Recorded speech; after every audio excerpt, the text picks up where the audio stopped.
નમસ્કાર મિત્રો, જય જવાન જય કિસાન. સૌરાષ્ટ્રમાં એક માઠા સમાચાર આવ્યા છે.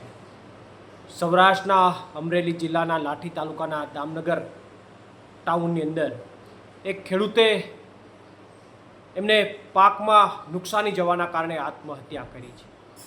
ત્યારે પરિવારને હું પ્રવીણ રામ સાંત્વના પાઠવું છું અને એમના દુઃખમાં ભગવાન એમને સહન કરવાની શક્તિ આપે એના માટે પ્રાર્થના પણ કરું છું.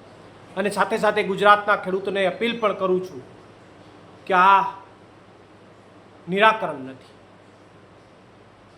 આ ભાજપના રાજની અંદર ખેડૂતોની સ્થિતિ દયનીય છે, સમજીએ છીએ.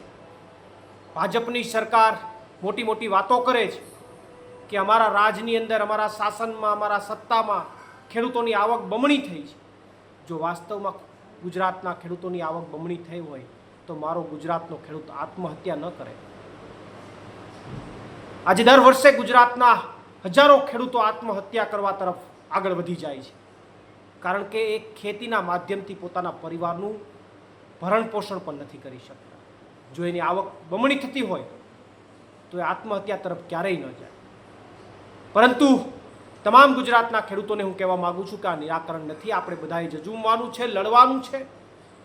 અને જે સત્તા ખેડૂતોને ન્યાય નથી અપાવી શકતી, એક સત્તાને દૂર કરવાની છે અને ત્યાં યોગ્ય લોકોને, ખેડૂતો માટે લડી શકે એવા લોકોને બેસાડવાના છે. એ એમનું નિરાકરણ છે. હું રાજ્ય સરકારને આમ આદમી પાર્ટી વતી માંગ પણ કરું છું કે આ ખેડૂત પરિવારને યોગ્ય સહાય આપવામાં આવે. અમારા આમ આદમી પાર્ટીનું પ્રતિનિધિ મંડળ આ ખેડૂત પરિવારને મળવા પણ જશે, સાંત્વના પણ આપશે અને અમારા લેવલથી જે કંઈ પણ યથાયોગ્ય જે કંઈ પણ એ ખેડૂત પરિવારને મદદ થઈ શકતી હશે, સરકાર પાસે જે કંઈ પણ માંગ થઈ શકતી હશે કરશે. કારણ કે ખેડૂત જો જીવશે તો જ ખેતી જીવશે, અને જો ખેતી જીવશે તો જ સાહેબ આપણા રાજ્યનું અને દેશની અર્થવ્યવસ્થા ટકશે. એટલા માટે જે કંઈ પણ ઘટના બની છે એ ઘટનાથી ખૂબ દુઃખી છું અને પરિવારને સાંત્વના પાઠવું છું. અને આ સમયની અંદર ફરીથી ભગવાન દ્વારકાધીશ, ભગવાન સોમનાથ એમને સહન કરવાની શક્તિ આપે એ માટે એમના ચરણોમાં, ભગવાનના ચરણોમાં પ્રાર્થના કરું છું. આભાર. પ્રવીણ રામ, પ્રદેશ કિસાન અધ્યક્ષ, આમ આદમી પાર્ટી.